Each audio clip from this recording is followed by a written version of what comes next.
National Football League draft quickly approaching. That is Jordan Reid, big-time Minnesota Vikings fan based in North Carolina. He's also the senior NFL draft analyst for The Draft Network and thedraftnetwork.com. Via Twitter, you can follow him, as 9 to Noon does, at Jordan_Reid. That is R-E-I-D. Hello, young man. Hello, PA. It's always a pleasure being on here with you, man. You know how much I respect you. So this is a dream come true for me, especially somebody that grew up listening to you.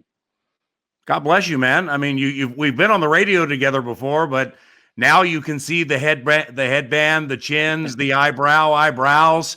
You know, it's but you got all the draft answers, man. And you know, we're going to do this a few times up to the NFL draft, and we're really, really excited about it.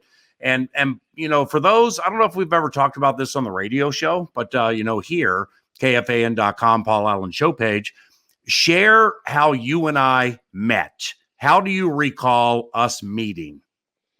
I honestly don't really remember. I know it was through Twitter, if I'm not mistaken, but the whole reason I made my account was because I think it was like 2015. The team did not sign Michael Johnson, if you remember. So back then, that was when free agents were really taking visits. Back then, they were taking them to like Manny's. Manny's was like the spot that Vikings really like. They used that facility. Yeah. Like and Chris Thomason of the Pioneer Press was hanging out underneath the table trying to break the story. Right.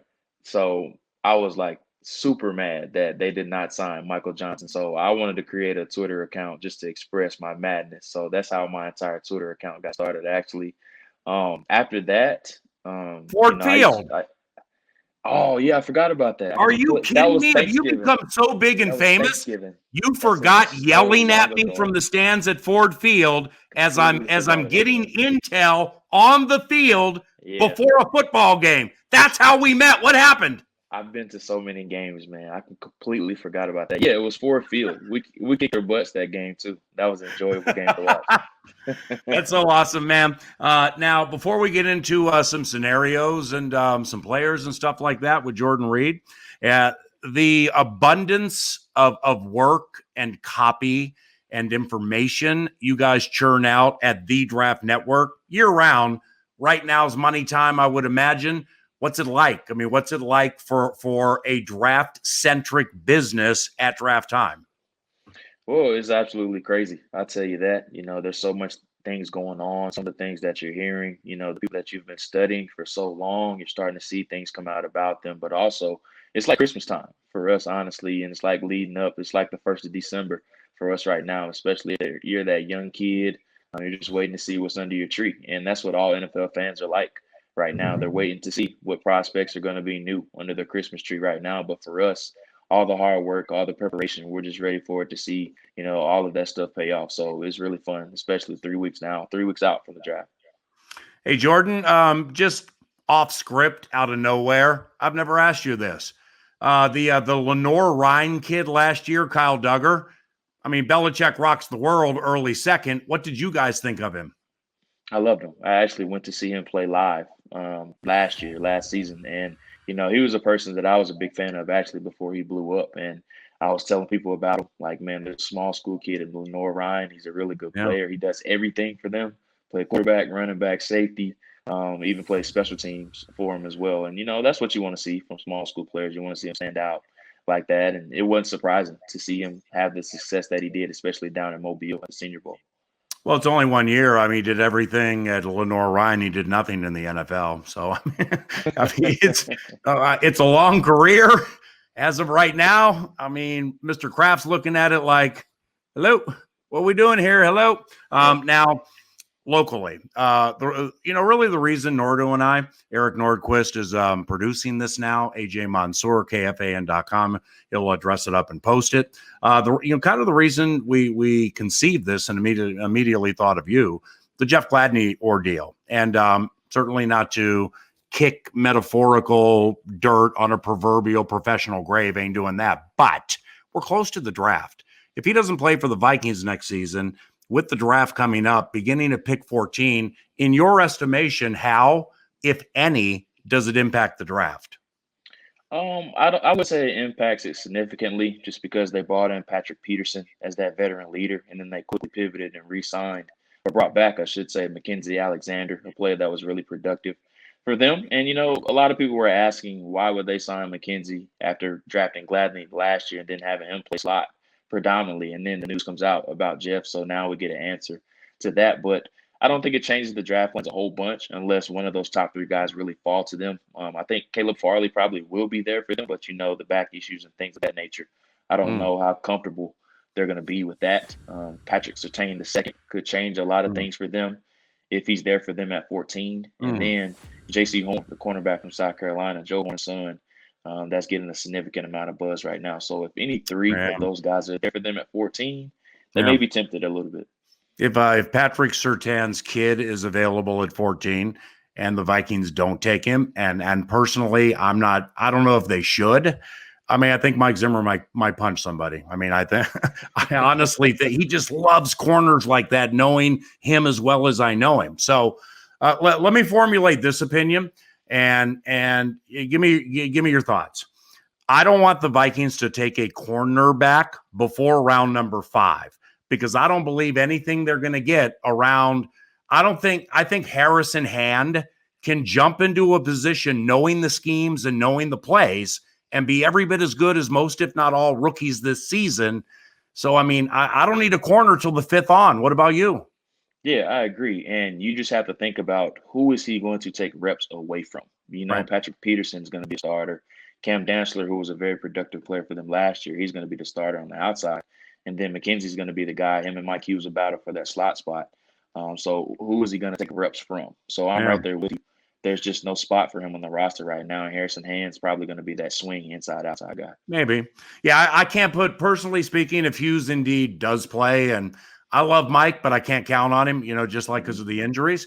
Man, putting him inside there, that rough and tumble slot and stuff with that neck and just all jamming up on each other and everything. I don't know. I'd be a little nervous about that. Those of you watching, Jordan Reid, the Draft Network at Jordan_Reid is his Twitter handle. Joins 9 to noon frequently. Does a fantastic job analyzing the draft. Of the Vikings' first 4 picks, whether they trade back in the first round, end up with a second, or they're right now 14, then into the 3rd, and so on.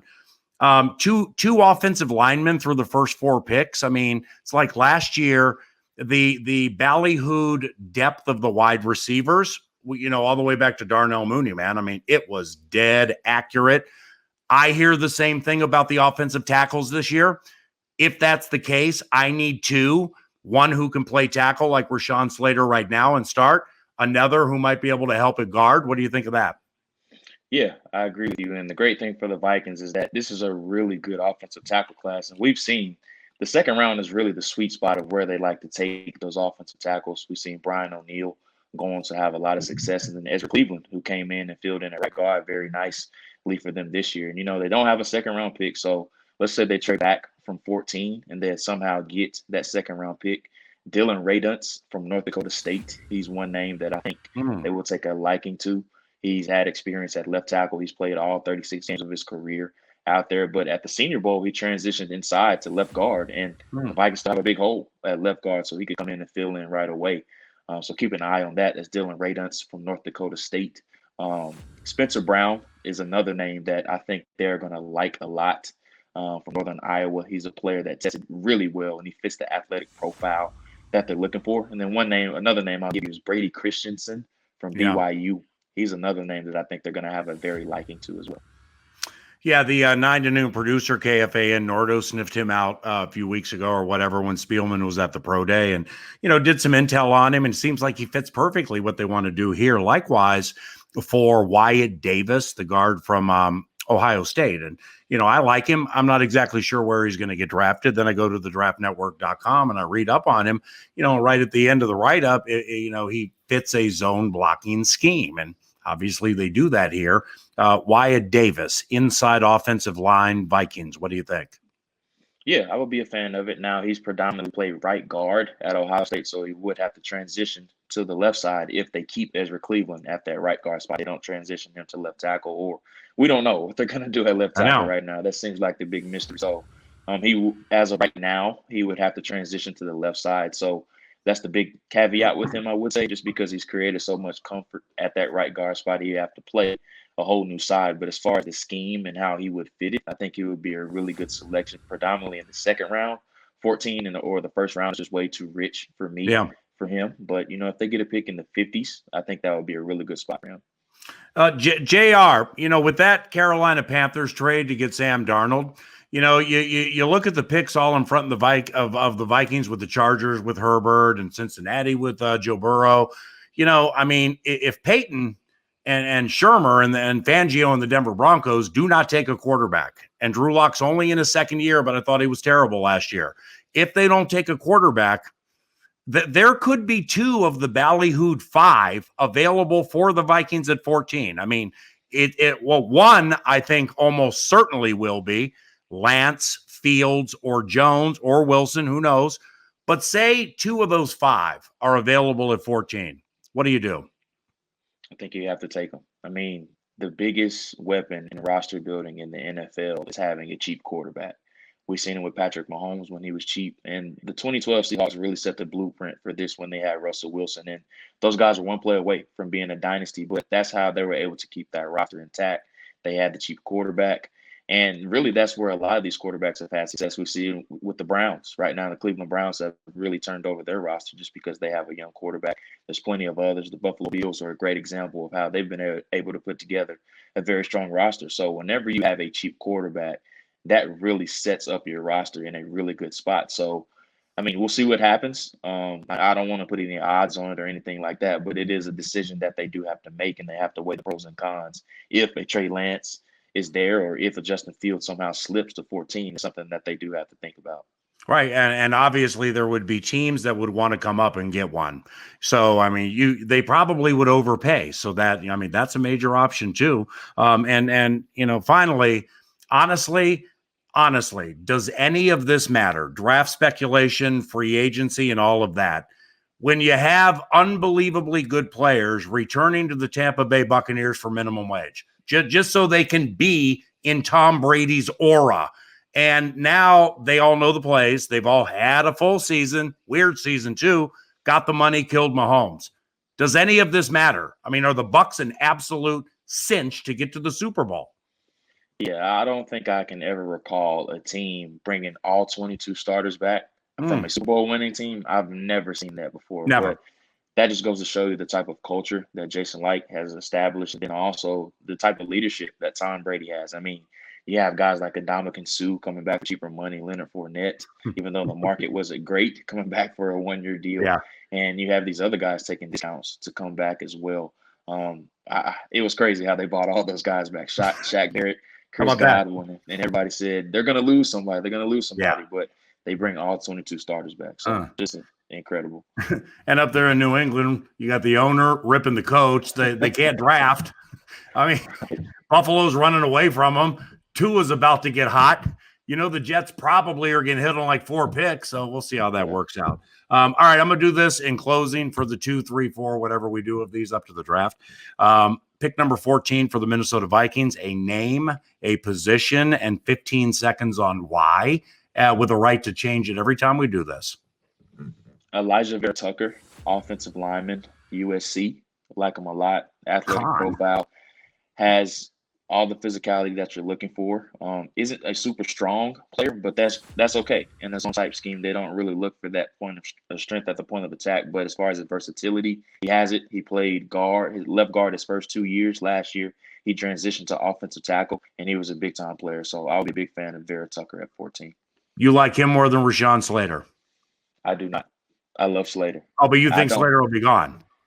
If he gets past Carolina at 8, I'll be shocked. All right, then the third round, you better get yourself a pass rusher.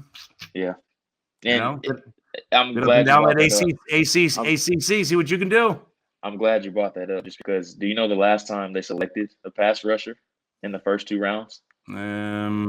Erasmus James, Wisconsin. 2005. Yep, that was the last time. Well, that worked out real well. Yeah. God bless you, young man. And you keep grinding. You keep working very, very outworking everybody. Just keep doing it. And we'll talk very soon here on my show page at kfan.com and the radio show 9 to noon KFAM. Thank you very much, JR. Appreciate you. Always. Thanks as always, PA.